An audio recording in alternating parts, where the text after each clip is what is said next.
ছত্রপতি বিশ্বমিত্র মস্তক লুকিয়ে রেখেছে। আপনি কি বলছেন? কেন ছত্রপতি বিশ্বমিত্র মস্তক লুকিয়ে রাখতে যে ছেলেকে নিয়ে যাতে করার দিয়ে কেন ছেলের মস্তক লুকিয়ে রাখতে চাবে? তুমি গিয়ে গেলে তোরা করে জিজ্ঞেস করে আসো। ঠিক আছে ঠাকুর, আমি যাচ্ছি। যাও ছত্রপতিকে ডেকে জিজ্ঞাসা করে দেখি। যাও করে না, তোরা করে নিয়ে এসো। আমার যে আর টিকের যারা সত্য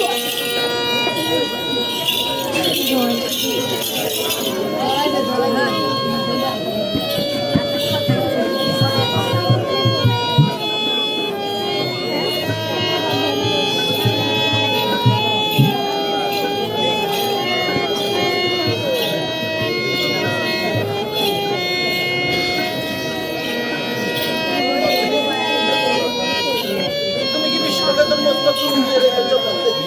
মহারাজ, আমি বিশ্বগতের মস্তকখানা লুকিয়ে রেখেছি। কেন? কেন রানী, কেন?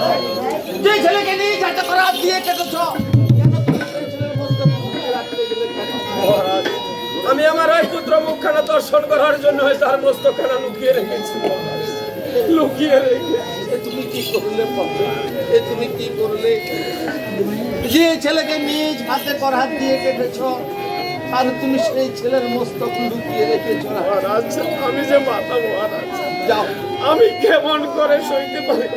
যাও, তোরা করে যাও, ওই মস্তক দিয়ে করে দাও। যাও, তাই করেছি মহারাজ, তাই করছি মহারাজ।